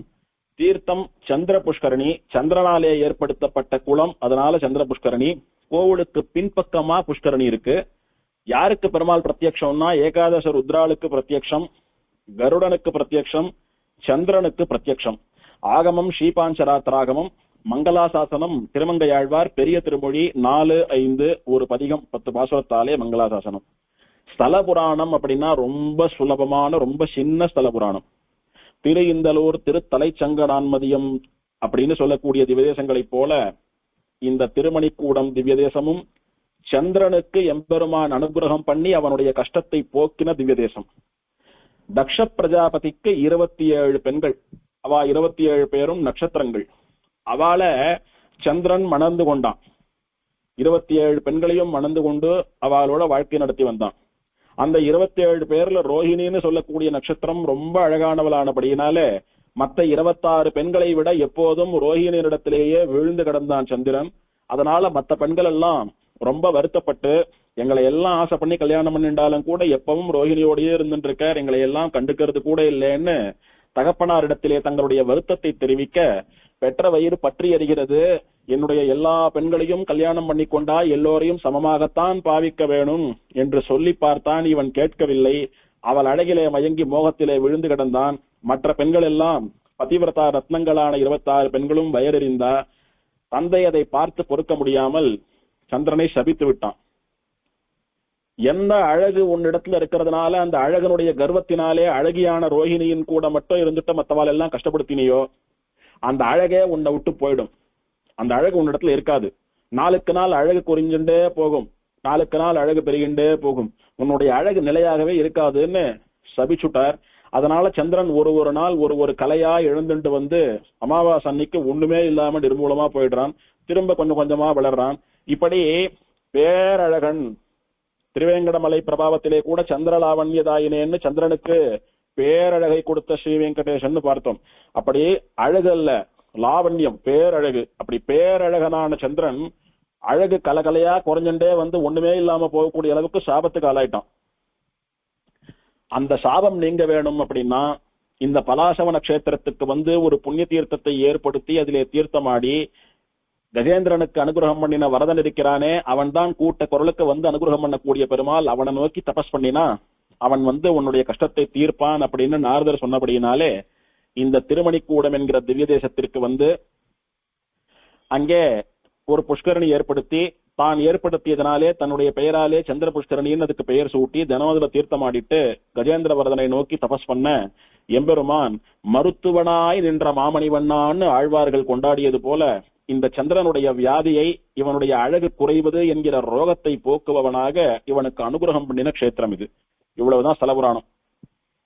உற்சவம்னு பார்த்தால் இந்த எம்பெருமான் சந்திரனுக்காக சேவை கொடுப்பதற்காக இந்த ஊருக்கு எழுந்தருளின நாள் தை மாசம் பூச நட்சத்திரம், குரு புஷ்யம்னு சொல்லக்கூடிய தை புஷ்யம், அதுதான் எம்பெருமானுடைய திருநட்சத்திரம். அதை ஒட்டி உற்சவம். இப்ப ஆழ்வார் அனுபவம்.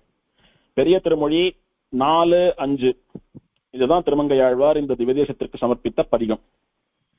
இதுல பொதுவா என்ன சொல்றார் ஆழ்வார் அப்படின்னா, இந்த எம்பெருமானை எல்லாவற்றுக்கும் சுவாமியா, எல்லா லோகங்களுக்கும் நிர்வாககனா, இவனிடத்திலே யாரெல்லாம் பிரார்த்தித்து தங்களுடைய கஷ்டத்தை நீக்க வேணும்னு பிரார்த்திக்கிறாளோ அவளுடைய கஷ்டங்களை எல்லாம் நீக்கி அவளுக்கு நல்லது பண்ணக்கூடியவனா, மணிக்கூட நாயக்கன் என்கிற பெயரோடைய கூட திகழ்கிறான். நாம லோகத்துல என்னென்னலாம் பார்க்கிறோமோ, மலை என்ன, ஆகாசம் என்ன, பூமி என்ன, தீர்த்தம் என்ன, அக்னி என்ன, சந்திரன் என்ன, இதெல்லாம் இந்த எம்பெருமான் தான். அப்படின்னா இதெல்லாம் இந்த எம்பெருமானுடைய சரீரம். இப்படி கண்ணுக்கு தெரியக்கூடிய விஷயங்கள் மட்டுமல்ல, உணர்ச்சிகள், குணங்கள், அதெல்லாம் கூட பெருமாள் தான். சங்கையும் துணிவும் பொய்யும் மெய்யும் தரணி ஓம்பும் பொங்கிய முகிலும் அப்படின்னுட்டு பொய் என்ன, மெய் என்ன, கோபம் என்ன, சந்தேகம் என்ன, துணிவு என்ன, இந்த உணர்ச்சிகள் குணங்கள் எல்லாம் கூட எம்பெருமான் தான். பாவம் புண்ணியம் மோட்சம் இன்பம் துன்பம் கோபம் அருள், இந்த குணங்களுடைய பட்டியல் ஏதானும் விட்டு போயிருந்தன்னா அந்த குணங்களும் கூட இந்த எம்பெருமான் தான். அதனாலே எல்லாவுமாக எம்பெருமான் இருக்கிறபடினாலே இந்த பரமாத்மாவினுடைய பூர்ணத்துவம் பெருமானிடத்துல இல்லாததே இல்லை, எல்லாவுமாக எம்பெருமான் இருக்கிறான் என்று சொல்லக்கூடிய அவனுடைய பூர்ணத்துவமானது இங்கே ஆழ்வாராலே சுட்டிக்காட்டப்படுகிறது. மும்மூர்த்திகள் அப்படின்னு சொல்றா. அந்த 3 பேரும் சமம் கிடையாது. அந்த மூவரிலே யார் பிரதானம் அப்படின்னா எம்பெருமான் நாராயணன், ஸ்ரீமன் நாராயணன் தான் பிரதானம். முதலாவார் மூவரே அம்மூவருள்ளும் முதலாவான் மூரி நீர் வண்ணன் அப்படின்னு ஆழ்வார் சாதிக்கிறார். மும்மூர்த்திகள் அப்படின்னு பெரிய தெய்வங்கள்னு பிரதானமா சொல்றா. அவ 3 பேரும் சமம் இல்லைன்னா அவளையும் பிரதானமானவன் ஒருத்தன் இருக்கான். யாரு அப்படின்னா மூரி நீர் வண்ணன், மழை மேக வண்ணனான பெருமாள். அந்த மும்மூர்த்திகள்ல இவன் தான் நம்முடைய தெய்வம், இவன் தான் நம்மை காப்பாற்றுவான் என்று ரிஷிகள்லாம் கூட்டம் கூட்டமா வந்து இவனை சேவிக்கக்கூடியது விதேசம்னு தெரிவிக்கிறார். மத்ஸ்ய, வாமன, ஹம்ச, வராக, நரசிம்ஹ, ஹயக்ரீவ இப்படி பல அவதாரங்களும் எடுத்தவன் இந்த எம்பெருமான். நம்ம கண்ணாலே பார்க்கக்கூடிய எல்லா அண்ட சராச்சரங்களும் இவன் தான். உலகத்திலே உசந்த வஸ்துக்கள்னு எதெல்லாம் உண்டோ அதெல்லாம் இவன் தான். அப்படின்னுட்டு எங்கும் நிறைந்திருப்பவன், எல்லாமே இவனுடைய திருமேனிக்குள்ளே அடக்கம், எல்லாம் இவனுக்கு சரீரம் தான் அப்படின்னுட்டு இவனே பரம்பொருள் என்று இவனுடைய பரத்வத்தை ஆழ்வார் ஸ்தாபிக்கிறார் இங்கு. அதுவும் அல்லாமல் யார் என்ன கஷ்டம்னு வந்தாலும் அந்த கஷ்டத்தை எல்லாம் நிவர்த்தி பண்ணக்கூடிய பெருமாள் இவன். கஜேந்திரன் முதலவாயிலே அகப்பட்டு கூக்குரல் இட்ட போது அவனுக்கு காப்பாற்றினான், அவனை காப்பாற்றினான். ஆய்ச்சியர்களை குன்றம் எடுத்து காப்பாற்றினான், பசுக்களை குன்றமேந்தி காப்பாற்றினான். தன்னுடைய தர்மபத்னியான சீதாதேவிக்கு வந்த ஆபத்தை போக்கினான் ராவண சம்ஹாரம் பண்ணி ராமாவதாரத்திலே. இப்படி யாரெல்லாம் இவனை நம்பியிருந்தாலோ இவனுடைய அடியவர்களோ அவருடைய கஷ்டத்தை எல்லாம் தீர்த்த பெருமாள் இவன் சாதிக்கிறார். இந்த கஷேத்திரத்தினுடைய இயற்கை எழில் வளம் எப்படி இருக்கிறதுன்னா, மன்றமும் வயலும் காவும் மாடமும் மனம் கொண்டு வந்து எங்கும் தென்றல் உளவும் திருவணிக்கூடம். மன்றம் அப்படின்னா பெரிய வீதிகள். ஒரு பெரிய கான்பரன்ஸ், பெரிய மாநாடு எல்லாம் போடணும்னா அதுக்குன்னு பீச்சு, பெரிய ஏரிக்கரை, ஆத்தங்கரைன்னு ஒரு இடத்துக்கெல்லாம் போகவே வேண்டாம். அவ ஆத்து வாசல்லே உட்காந்து போட வேண்டியதுதான். அத்தனை பெரிய வீதி. ஏதான ஒரு பெரிய உற்சவம், ஒரு பெரிய மாநாடு ஏற்பாடு பண்ணணும்னா வீதியை பெருக்கி உட்கார்ந்துட்டா போறோம். அவ்வளோ பெரிய வீதிகள், அதுதான் மன்றம்னு பெயர். எங்கு பார்த்தாலும் பச்சை பசேல்னு வயல்கள், கான்னு சொல்லக்கூடிய சோலைகள், மாட மாளிகைகள், கூட கோபுரங்கள். அப்படின்னா அந்த ஊர்ல யாரும் ஏழைகளே இல்லை, எல்லாம் நல்ல பணக்காராளா இருக்கா. மனம் கொண்டு வந்து எங்கும் தென்றல் உளவும் திருமணிக்கூடம். இப்படி நிறைய புஷ்ப தோட்டங்கள், சோலைகள்லாம் இருக்கிறபடினாலே சில்லுன்னு வீசக்கூடிய தென்றல் காற்று, அந்த காத்துல புஷ்பத்தினுடைய வாசனையும் கலந்து வந்து ஏதோ ஊரெல்லாம் சென்று தெளிச்சது போல அவ்வளவு வாசனையா இருக்கிறதுன்னு சாதிக்கிறார். அப்ப இயற்கை வளத்துக்கும் ஒரு குறைவும் இல்லாத திவ்யதேசம். இப்படி எதிரிகள் பயம் இல்லாமல், கஷ்டம் இல்லாமல், அடியவர்கள் எல்லாம் ஆனந்தமாக வாழக்கூடிய திவ்யதேசம்னு சாதிக்கிறார். தூம்புடை பனைக்கை வேழம் துயர் கெடுத்தருளி அப்படின்னுட்டு கஜேந்திர வரதனா எம்பெருமான் ஆணைக்கு அருள் செய்ததை குறிப்பிடுகிறார். பனைமரம் இருக்கிறத, அந்த பனைமரத்தினுடைய தண்டு எப்படி இருக்கு, கருப்பா ஒசரமா இருக்கும் இல்லையா, அந்த மாதிரி இருக்கான் யானையினுடைய தும்பிக்கை. அந்த பனைமரத்துக்குள்ள துளை இருக்கும், அதாவது உள்ள போலா இருக்கும், அதை கொண்டுதான் தீர்த்தத்தை உரியறது. அந்த மாதிரிதான் யானை தன்னுடைய தும்பிக்குள்ள இருக்கக்கூடிய போலா இருக்கக்கூடிய அந்த ஹோல்ஸ்ல தான் ஜலத்தை உறிஞ்சி சாப்பிடுறது. அப்படி பனைமரத்தை போல கையை வச்சுட்டு இருக்கக்கூடிய யானை, யானைக்கு எது கை? தும்பிக்கை தான் கை. அந்த யானையினுடைய துயரத்தை கெடுத்து அனுகிரகித்த கஜேந்திர வரதன் இவன். என்ன துயர் சுவாமி யானைக்கு?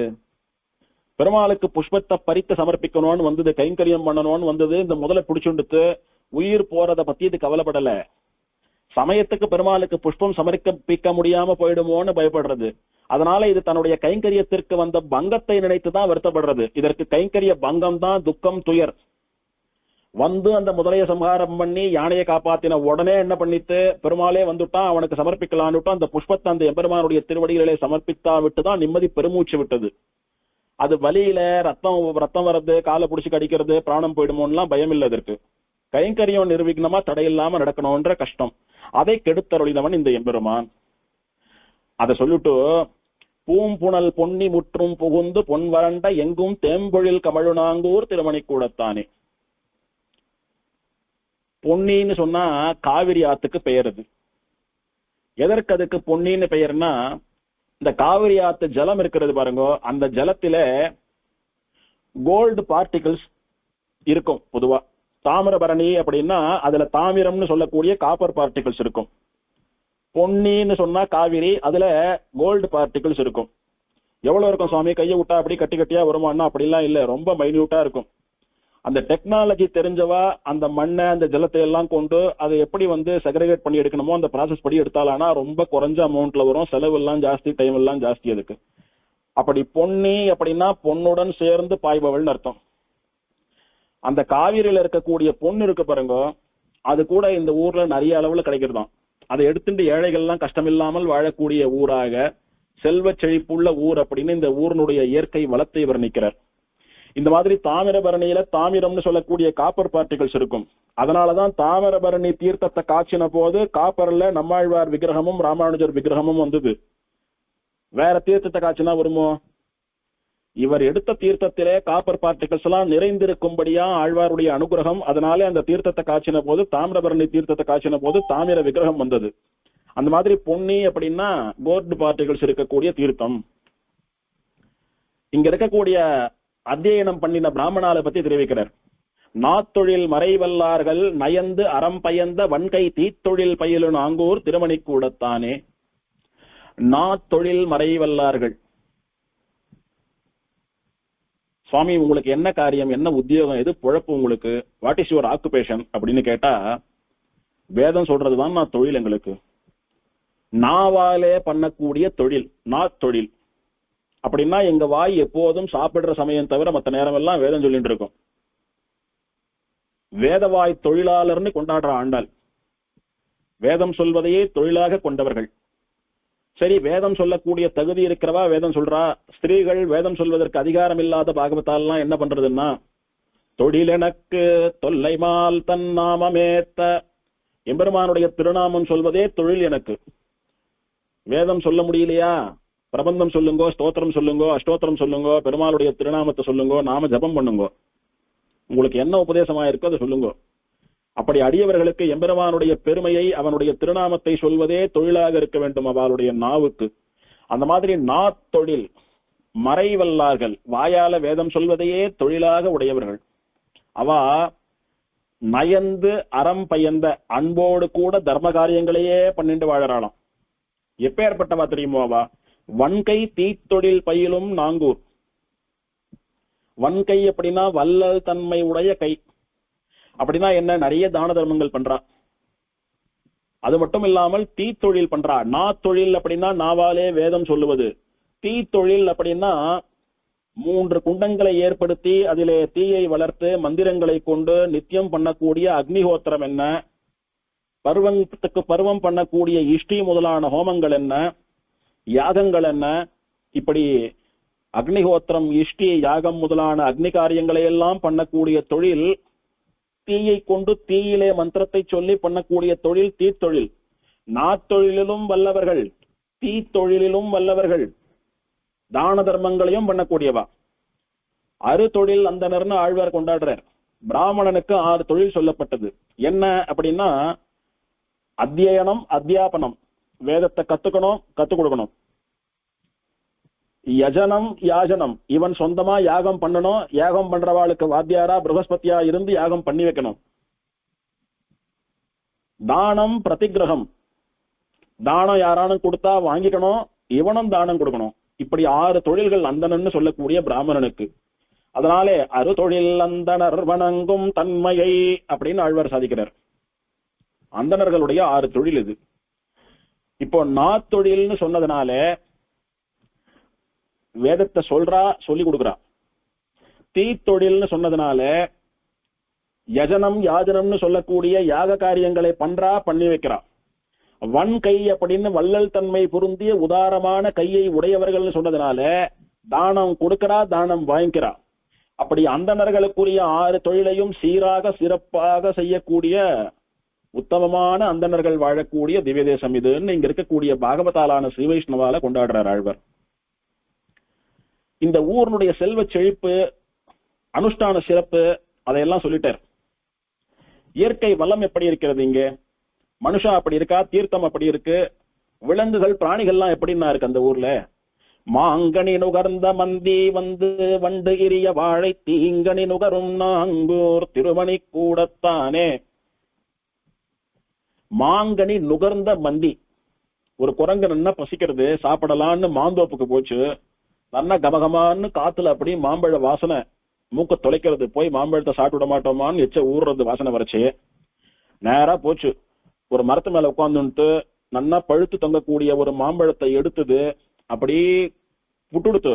போன உடனே கையால பிச்சுடுத்து மாம்பழத்தை.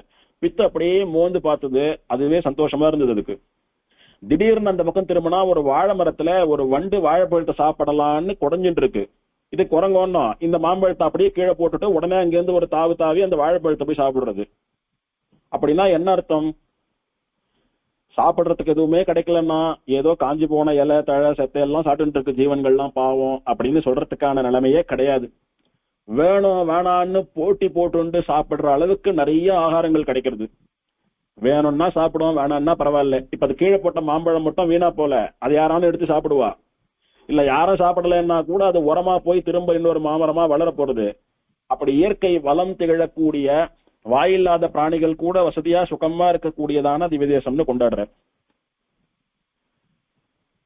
கருமகள் இலங்கையாட்டி பிலங்கொள்வாய் திறந்து தன்மேல் வருமவள் செவியும் மூக்கும் வாளினாள் தடித்த வெந்தை பெருமகள் பேதை மங்கை தன்னொடும் பிரிவிலாத திருமகள் மறுபுணாங்கூர் திருமணி கூடத்தானே. பெருமகள் அப்படின்னா பெரிய பிராட்டியார்னு சொல்லக்கூடிய ஸ்ரீதேவி. பேதை மங்கை அப்படின்னா அடக்கமே வடிவான பூமி தேவி. இவா ரெண்டு பேரும் பிரிவிலாமல் எம்பெருமானோடு சேர்ந்து திகழக்கூடிய திவ்யதேசம்னு ஸ்ரீதேவியும் பூமி தேவியும் இந்த கஜேந்திரவரடைய சேர்ந்து எடுக்கக்கூடிய சேர்த்தியை ஆழ்வார் வர்ணிக்கிறார். ஆழ்வார் மங்களாசாசன படிக்க பெருமாள் உபயநாச்சிமார் 3 பேரும் இங்கே நமக்கு சேவை சாதிக்கிறார். கெண்டையும் குரலும் புள்ளும் கேழலும் அரியும் மாவும் அண்டமும் சுடரும் அல்லாவாற்றலும் ஆயவெந்தை அப்படின்னுட்டு, கெண்டை அப்படின்னா மீன்ல ஒரு வகை, கெண்டை மீன் சொல்லக்கூடியது. அப்படின்னா மத்ஸ்யாவதாரம் பண்ணின பெருமாள்னு கொண்டாடுறார். குரல் அப்படின்னா வாமனாவதாரம் பண்ணின பெருமாள்.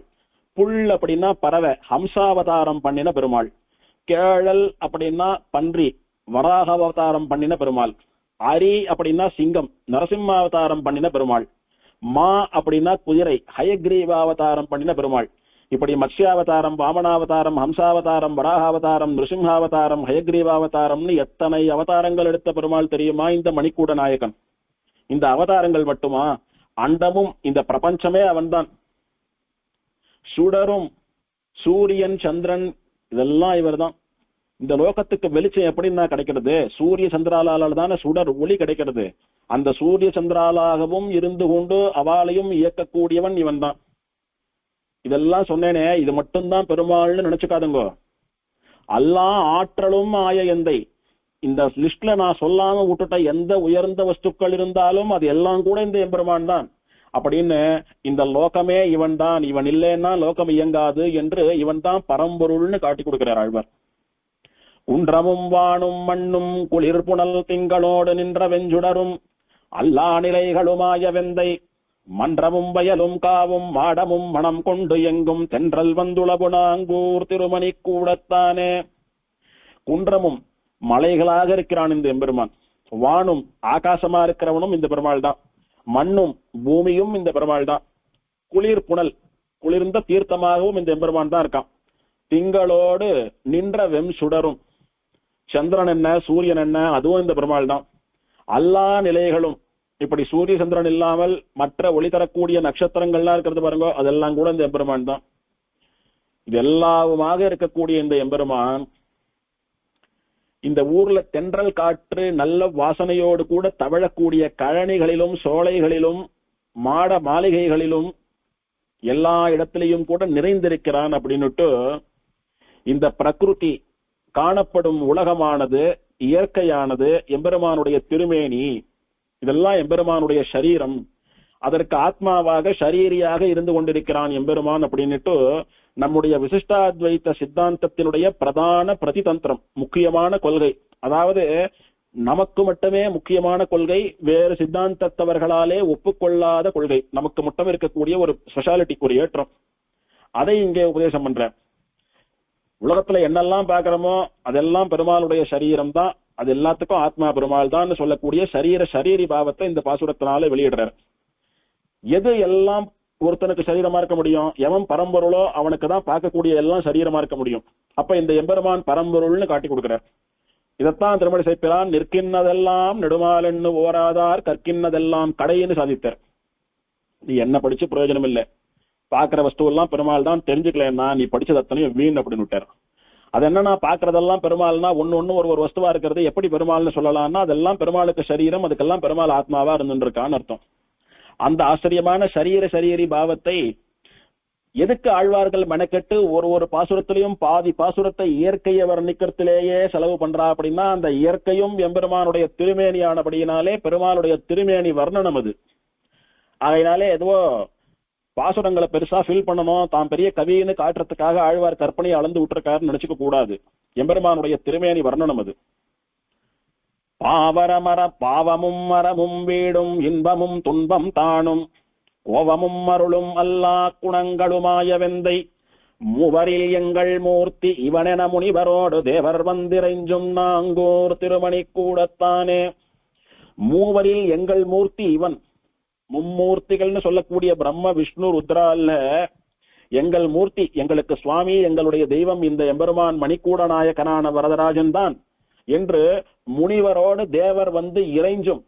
ரிஷிகள் கூட்டம் கூட்டமா வந்து எங்க சுவாமின்னு சேவிக்கிறா, தேவர்கள்லாம் கூட்டம் கூட்டமா வந்து எங்க சுவாமின்னு சேவிக்கிறா. அப்படி ரிஷிகள் என்ன தேவர்கள் என்ன இவெல்லாம் பரம்பொருளேன்னு சேவித்து சரணாகதி பண்ணக்கூடிய எம்பெருமான் இவன் தான் என்று இவன் பரம்பொருள் என்பதை ஆழ்வார் திரும்பவும் ஒரு முறை முத்திரை பதித்து நமக்கெல்லாம் உபதேசம் பண்றார். இந்த 9 பாசுரத்தினாலையும் சொல்லப்பட்ட சாரமான விஷயம் என்ன? விஷ்ணு பாரம்யம், அதாவது ஸ்ரீமன் நாராயணனே பரம்பொருள் என்பது பல விதத்திலே உணர்த்தப்பட்டது. இவன் தான் பரம்பொருள் அப்படின்னா எல்லாவற்றையும் படைத்தவனாக இருக்க வேண்டும். ஆமா, இவன் தான் படைச்சான்னு சொல்லிட்டார். எல்லாம் இவனுக்கு சரீரமா இருக்கணும், அதையும் சொல்லிட்டார்.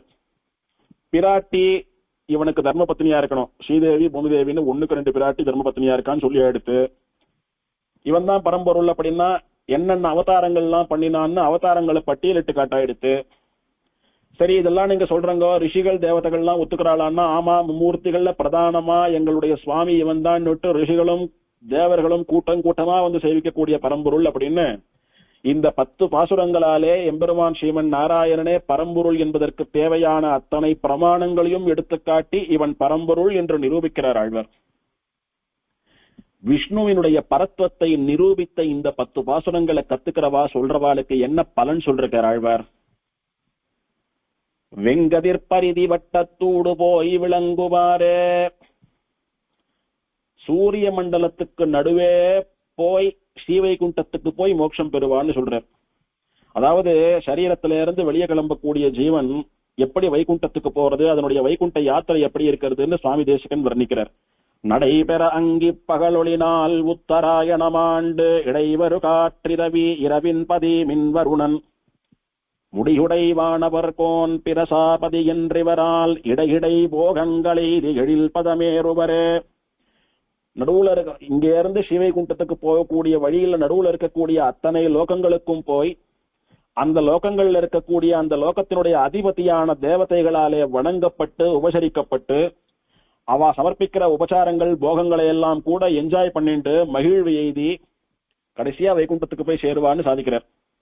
அப்படி போறவா வசந்த சூரிய மண்டலத்துக்குள்ளே நுழைந்து அதன் வழியாக வைகுண்டத்தை அடைவார்கள் அப்படின்னுட்டு மோட்சம் பலனாக சொல்லப்பட்டிருக்கிறது. அது என்ன சுவாமி மோட்சம்னு சொல்றார் அப்படின்னா, ஆமா பரம்பொருள் யாரோ அவன் தான் மோட்சம் தர முடியும், இவன் தான் பரம்பொருள்னு தெரிஞ்சுடுத்து ரிஷிகளும் தேவர்களும் கூட இவனை தான் வந்து சரணாகதி பண்றான்னு காட்டியா எடுத்து அப்புறம் அடுத்த காரியம் என்ன, நாமளும் போய் அவன் தான் பரம்பொருள்னு அவனுடைய திருவடிகளிலே திருமணி கூடத்தானே சரணம்னு சரணாகதி பண்ணிவிட வேண்டியது, பண்ணினா மோட்சம் தர போறான், நாமளும் வெங்கதிர் பருதி வட்டத்தோடு போய் வைகுண்டத்திலே விளங்கலாம் என்பதாக மோட்சத்தை பலனாக சாதிக்கிறார் ஆழ்வார். இப்படி ஆச்சரியமான திவ்யதேசம்.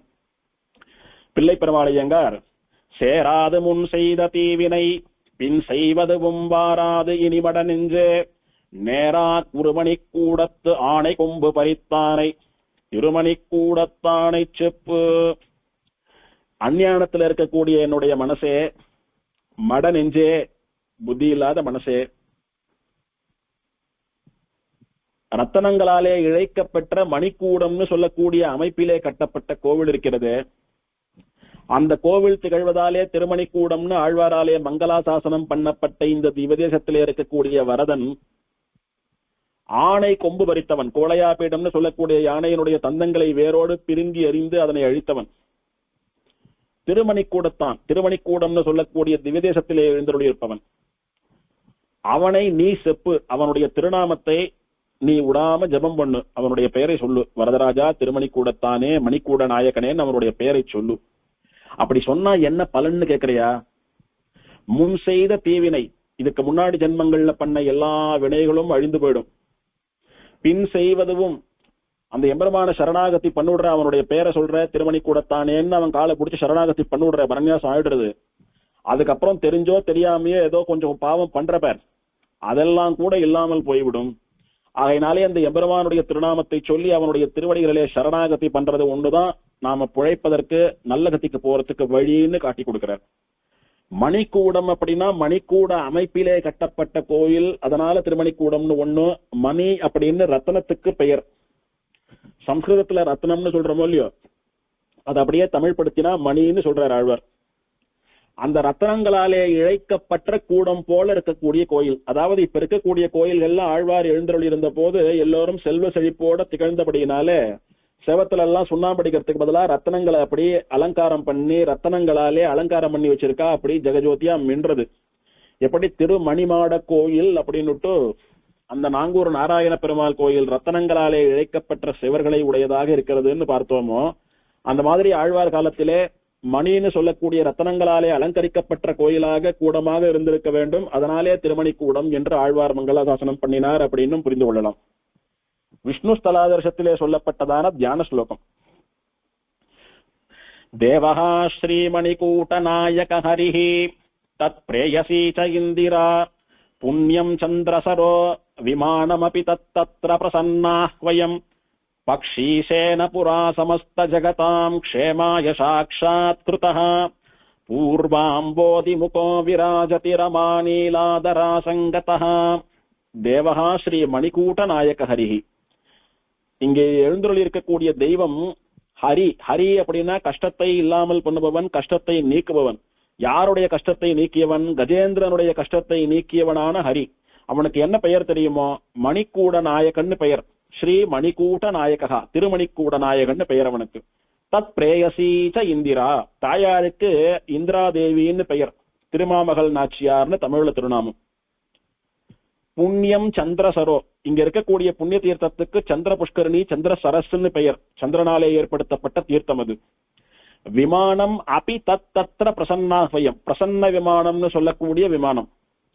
பக்ஷீஷேன புரா சமஸ்த ஜகதாம் க்ஷேமாய சாக்ஷாத் கிருதஹ, கருடனுக்கும் சந்திரனுக்கும் அனுகிரகம் பண்ணுவதற்காக, இந்த உலகத்து மக்களை எல்லாம் அனுகிரகம் பண்ணுவதற்காக இந்த லோகத்திலே இந்த திருமணிக்கூடம் என்கிற திவதேசத்திலே வந்து சேவை சாதித்த பெருமாள்.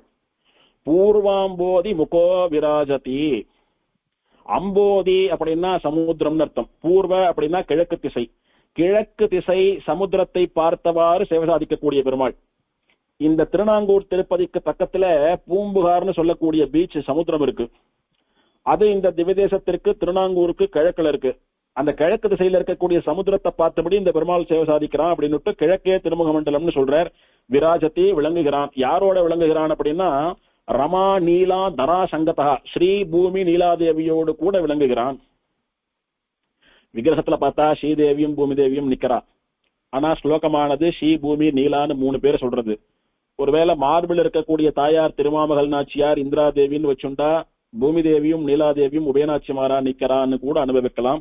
அப்படி இல்லைன்னாலும் ஸ்ரீதேவியே பூமி தேவியாகவும் நீலாதேவியாகவும் அவதாரங்கள் எடுத்துக்கொண்டு விளங்குகிறாள்னு சாஸ்திரம் சொல்றபடியினாலே 3 பேரும் 2 பேரும் ஒருத்தரும் எல்லாம் ஒண்ணுதான், திருமேனிதான் வேற வேறன்னு பெரிய பிராட்டின்னு அனுபவிக்கிறதும் கூட நமக்கு பிரயுக்தம் தான்.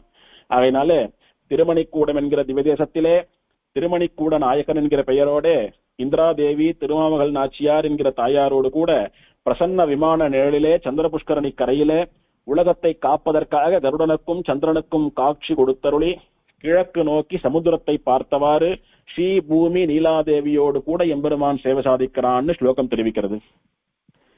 கருடனுக்கு பெருமாள் எப்படி சேவை சாதித்தான் அப்படின்ற ஸ்தல புராண குறிப்பு கிடைக்கவில்லை. அதனால அது சொல்றதுக்கு இல்லை. இங்க ஒரு விஷயம், ஸ்ரீதேவி பூமி தேவி நீலாதேவின்னு 3 தாயாரோட பெருமாள் சேவை சாதிக்கிறாருன்னு ஸ்லோகம் சொல்றது. ஆனா பெருமாள் ஸ்ரீதேவி பூமி தேவியோட மட்டும்தான் இருக்காரு. அதுக்கு எப்படி சமர்த்தனம் பண்ணலாம்னா மார்பில் இருக்கக்கூடிய தாயார் திருமாமகள்னு அப்படி ஒரு அனுபவம். இன்னொரு விசேஷமான அனுபவம் என்னன்னா, இந்த பெருமாள் யாரு? சாட்சாத் காஞ்சிபுரம் தேவராஜன் வரதன் தேவப்பெருமாள். இந்த தேவப்பெருமாளை மெய்விரத மான்யம் என்கிற பிரபந்தத்திலே சுவாமி தேசிகன் என்னன்னு சொல்லி மங்களாசாசனம் பண்றார். திருமகள் மண்மகள் நீலை முதலா மற்றெல்லா தேவியரும் தன்னுடனே திகழ்ந்து நிற்க அப்படின்னு கொண்டாடுறார். அப்ப தேவப்பெருமாள் அப்படின்னா திருமகள் மண்மகள் நீலை 3 பேரும் இருக்கணும்னு சுவாமி சாதிக்கிறார். அதனாலதான் தேவப்பெருமாள் உற்சவரை நன்னா சேவிச்சிங்களானா தெரியும். ரொம்ப உத்துலாம் சேவிக்க வேணாம், சாதாரணமாவே சேவிக்கலாம். பொதுவா எல்லா பெருமாளுக்கும் ஒரு திருமார்பு நாச்சியார் தான் இருப்பா. அதாவது மார்புல மகாலட்சுமி பதக்கம் சமர்ப்பிக்கிறாளே அவளுக்கு திருமார்பு நாச்சியார்னு பெயர். எல்லா பெருமாளுக்கும் ஒருத்தர் தான் இருப்பா. திருவேங்கடமுடையானுக்கு அலர்மேல் மங்கை தயாதேவின்னுட்டு 2 பிராட்டி, தேவப்பெருமாள் உற்சவருக்கு மட்டும் 3 பிராட்டி இருப்பா. எதனாலேன்னா சுவாமி தேசிகன் திருமகள் மண்மகள் நீலை முதலா எல்லா தேவியரும்னு 3 தேவிமாரோட கூட தேவப்பெருமாள் திகழ்கிறான்னு சொன்னபடியினாலே அந்த 3 பதக்கங்களை சமர்ப்பிச்சிருக்கா. ஒருத்தி ஸ்ரீதேவி, ஒருத்தி பூமி தேவி, ஒருத்தி நீலாதேவி. இன்னைக்கும் தேவப்பெருமாளை சேவிக்கலாம். எந்த படத்துல சேவித்தாலும் 3 பதக்கம் இல்லாம தேவப்பெருமாள் இருக்கவே மாட்டார். அதே தேவப்பெருமாள் தானே இங்கே. ஆகையினால ஸ்ரீ பூமி நீலா 3 பேரோடு கூட பெருமாள் சேவை சாதிக்கிறான்னு சொல்றதுதான் பொருத்தமா இருக்கும்ன்றபடினாலே ஸ்தல புராணம் இப்படி சொல்லித்து அப்படின்னு அனுபவிக்கலாம். இன்னொன்னும், ஆழ்வார் இந்த 10 பாசுரத்தை பாடி இவன் தான் பரம்பொருள் என்று நிரூபித்து என்ன பலன் சொல்றக்க, வெங்கதிர் பருதி வட்டத்தோடு போய் விளங்குவாரேன்னு சூரிய மண்டலம் வழியா மோட்சம் போவான்னு பலன் சொல்றார். அப்படி சூரிய மண்டலத்து வழியா மோட்சம் போகக்கூடிய முக்தாத்மாக்களுக்கு வைகுண்டத்துல சேவை சாதிக்கக்கூடிய பெருமாள் யாரோட சேவை சாதிக்கிறான்? ஸ்ரீதேவி, பூமி தேவி, நீலாதேவின்னு சொல்லக்கூடிய 3 தேவிமாரோடு கூட சேவை சாதிக்கிறான். ஆக அந்த வைகுண்டத்திலே 3 தேவிமாரோடு கூட எழுந்தருளி இருக்கிற பரம்பொருள் தான் இங்க திருமணிக்கூடத்திலே வரதராஜனாக இருக்கிறது. இது பரம்பொருள் என்று உணர்ந்து இதனுடைய திருவடிகளிலே சரணாகதி பண்ணால் நீ மோட்சம் போனாலும் கூட இதே பரம்பொருள் ஸ்ரீ பூமி நீலாதேவியோடு கூட உனக்கு அங்கு அனுகிரகம் பண்ண போகிறதுன்னு நமக்கு உணர்த்துறதுன்னு அனுபவிக்கலாம். இப்படி ஆச்சரியமா தேவப்பெருமாளுடைய திவ்யதேசம் இது. இந்த மெய்விரத மான்மியத்திலே சுவாமி தேசிகன் ஆச்சரியமா ஒரு பாசுரம் சொல்றார். இந்த யுகத்துல தேவப்பெருமாளை யாரெல்லாம் ஆராதித்து பலன் பெற்றார்கள் அப்படின்னு சொல்றார்.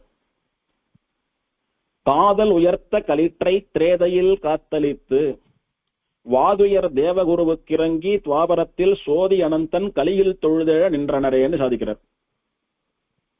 ஆதி யுகத்து அயன் கண்டிட நின்ற அருள்வலதர். முதல் யுகமான கிருதயுகத்திலே பிரம்மா யாகம் பண்ணி பிரம்மாவினுடைய யாகத்திலே புண்ணிய கோட்டி விமானத்தோடு கூட சேவை சாதித்து பிரம்மாவுக்கு அனுகிரகம் பண்ண பெருமாள். திரேதா யுகத்திலே காதல் உயர்த்த களிறு, பக்தி மேலிட்டாலே ஆதிமூலமே அப்படின்னுட்டு உயிர் போற சமயத்துல கூட பெருமாளுக்கு புஷ்பத்தை சமர்ப்பிச்சுட்டுதான் சாவேன்னுட்டு உயிரை காட்டிலும் பக்தி பெருமாளுடைய கைங்கரியமே பிரதானம் அப்படின்னுட்டு காதல் அப்படி உயர்ந்து நிக்கிறது யானைக்கு. அதனால கத்துறது என்ன காப்பாத்துன்னு கத்தல, ஆதி மூலமேன்னு கத்தித்து, அவ்வளவுதான். அவன் காப்பாத்தினா புஷ்பத்தை சமர்ப்பிச்சது. உயிர் போற திசையிலும் கூட பெருமாளுடைய கைங்கரியம் அவனுடைய ஆராதனம் தான் பிரதானம்னு நினைத்த கஜேந்திரனுக்கு பெருமாள் திரேதாயுகத்திலே அனுகிரகம் பண்ணினான் அப்படின்னு மெய்விரத மான்மியத்திலே சுவாமி தேசிகன் கொண்டாடுறார். காஞ்சிபுர ஸ்தல புராணத்திலும் கூட அது இருக்கிறது. இப்படி கஜேந்திர ஆழ்வான் அந்த வரதனாலே ரட்சிக்கப்பட்டபடியினாலே அதற்கு நன்றி தெரிவிக்கிற விதத்திலே அவன் சரணாகதி பண்ணி அந்த எம்பெருமான் கருடவாகனனா அந்த கஜேந்திர ஆழ்வானுக்கு அனுகிரகம் பண்ணின நாள் ஆடி மாசம் சுக்லபக்ஷம் துவாதசி திதி. அன்னைக்கு கஜேந்திர ஆழ்வானே தேவப்பெருமாளுக்கு ஆராதனம் பண்றதா சலபுராணத்துல சொல்லிருக்கு. எப்படியானா திருமலையில தினம் ராத்திரியில பிரம்மா ஆராதனம் பண்றாருன்னு சலபுராணம் சொல்றதோ அந்த மாதிரி ஆடி மாசம் சுக்ல துவாதசி அன்னைக்கு தேவப்பெருமாளை கஜேந்திர ஆழ்வான் ஆராதனம் பண்றான்னு சொல்லிருக்கு. அதனாலதான் அவனுக்கு அனுகிரகம் பண்ற மாதிரி அன்னைக்கு ஆடி கருடன் மேலே எம்பெருமான் கஜேந்திர வரதனா அந்த கஜேந்திர ஆழ்வானுக்கு சேவை சாதித்து அனுகிரகம் பண்றான். கஜேந்திர மோட்சமும் நடக்கிறது. துவாதசி அன்னைக்கு ஆராதனம் பண்றான். அப்படியே 3 நாள் 12 வரைச்ச பௌர்ணமி அன்னைக்கு மோட்சம் அவனுக்கு அப்படின்னு அனுபவிக்க வேண்டியது. இப்படி ஆச்சரியமா கஜேந்திர ஆழ்வானுக்கு அனுகிரகம் பண்ணின கஜேந்திர வரதனாக இந்த எம்பெருமான் எழுந்தருளி இருக்கிறான் அப்படின்றது விசேஷம். இப்படி பல அம்சங்களினாலே காஞ்சிபுரம் தேவப்பெருமாள் தான் இந்த மணிக்கூட நாயகனான வரதன் அப்படின்னு புரிந்து கொள்ளலாம். பெருமாளுடைய படம் கிடைச்ச வரைக்கும் ஷேர் பண்ற அடியன். இருந்தாலும் அந்த உற்சவர சேவிங்கோ எவ்வளவு ஆச்சரியமா காஞ்சிபுரம் தேவப்பெருமாளை போலவே மேல் 2 திருக்கரங்கள் சங்க சக்கரங்களை ஏந்தி கொண்டு வலது திருக்கரம் அபயவஸ்தம், இடது திருக்கரம் கதையை ஏந்திண்டு சாட்சாத் தேவப்பெருமாளே தான். திருவன்காப்பு தான் வேற. திருமுக மண்டலம் அவர் அக்னியில இருந்து வந்ததுனால திருமுக மண்டலம் எல்லாம் வடுவா இருக்கு, ரணமா இருக்கு.